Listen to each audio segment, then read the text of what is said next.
Theft by Finding. Diaries from 1977 to 2002 by David Sedaris.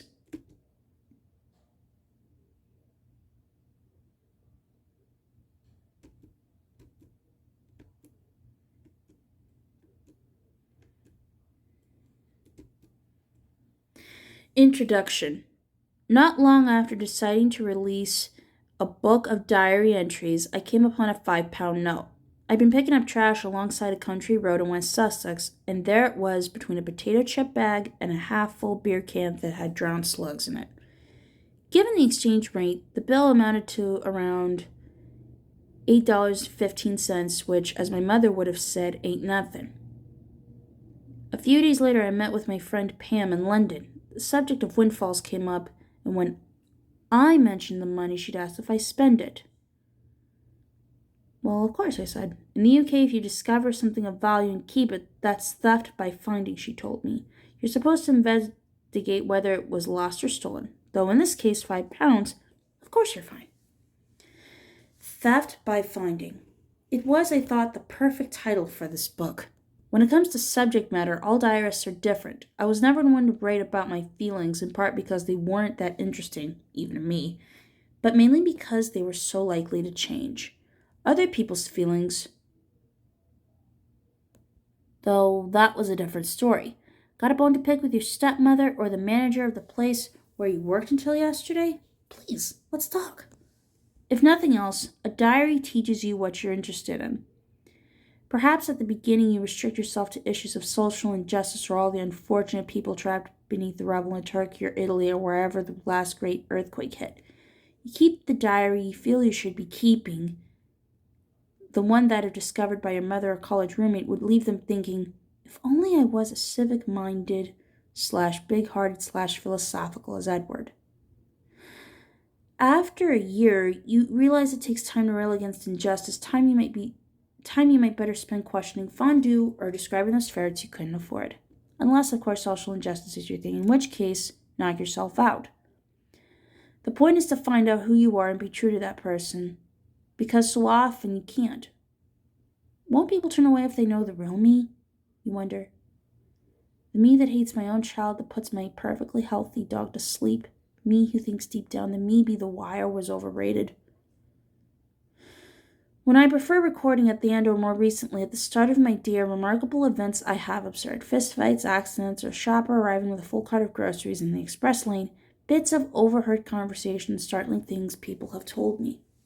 These people could be friends, but just as easily barber strangers on a plane or cashiers. A number of their stories turn out to be urban legends. The neighbor of a relative whose dead cat was stolen from the trunk of a car, etc. I hope I've weeded those out. Then there are the jokes I've heard at parties and book signings over the years. They were obviously written by someone. All jokes are, but the authors are hardly ever credited in the retelling. Another thing I noticed while going through my 40 years of diaries is that many of the dates are wrong. For instance, there might be 3 October 1st, 1982s. This was most likely because I didn't know what day it was. Time tends to melt and run together when you don't have a job. In that pre-laptop era, you had to consult a newspaper or calendar to find out if it was Wednesday the 8th or Thursday the 9th. This involved getting up, so more often than not, I'd just stay put and guess. Quite often, I'd even get the month wrong.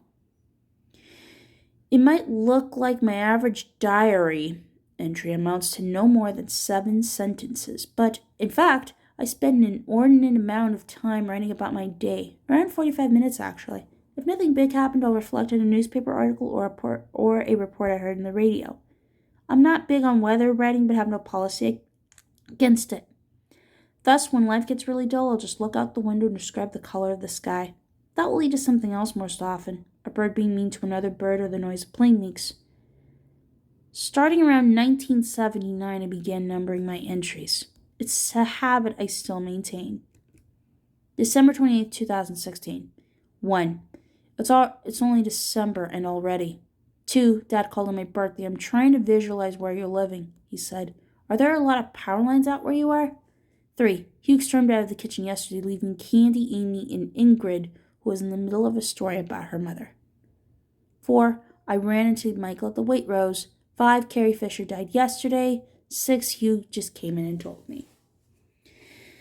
This is what cavemen did before paragraphs were invented, and I'm not sure why I don't just indent or hit the spacebar twice. Another old-fashioned practice I maintain is carrying a notebook, a small one I keep in my shirt pocket and never leave the house without. In it, I register all the little things that strike me, not in great detail, but just quickly.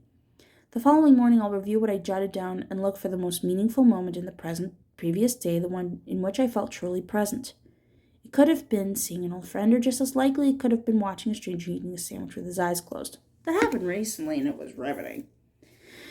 Every so often, I'll record something that might entertain or enlighten someone, and those are the bits I set aside.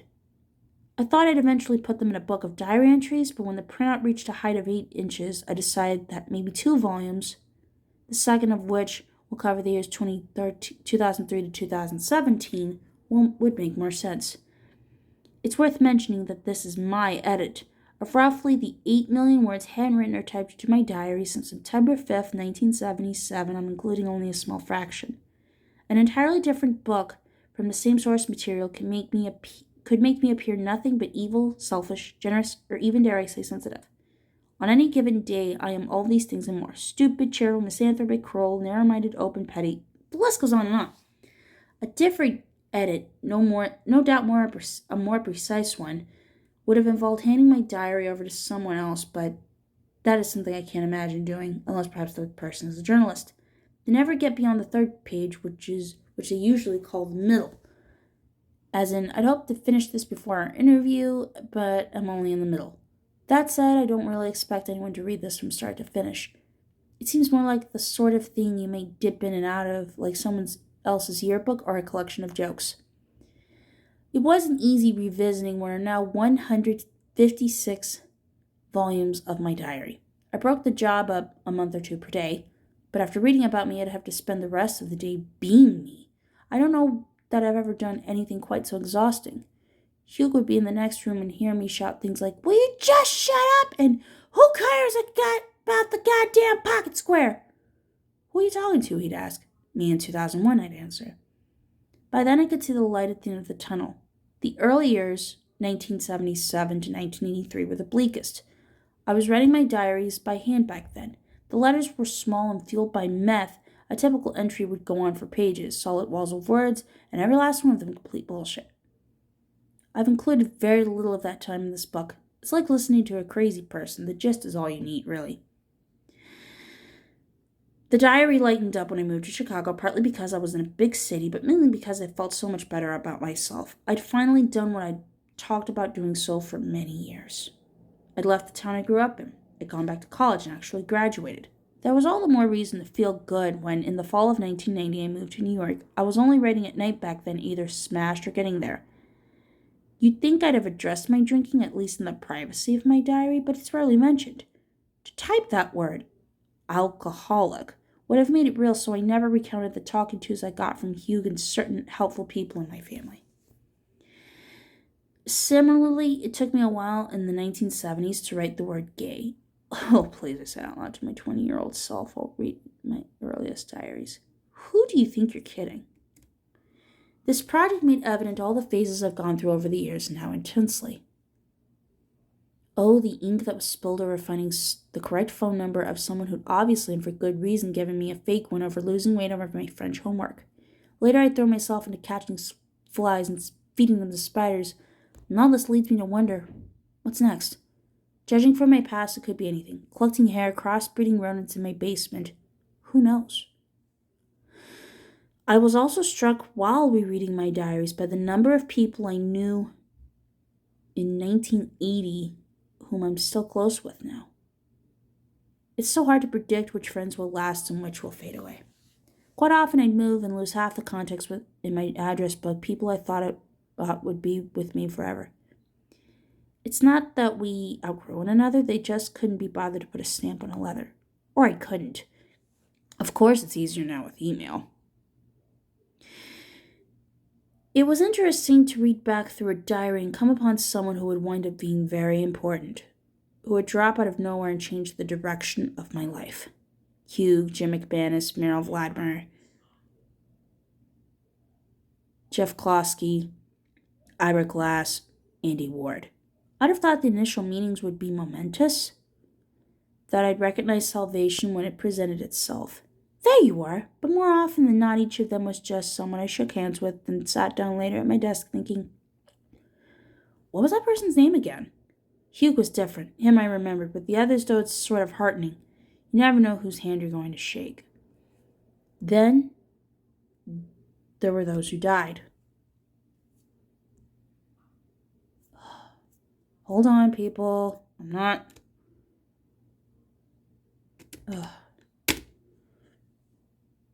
Then there were those who died. My mother, my sister Tiffany, Don Congdon, the lovely David Rakoff.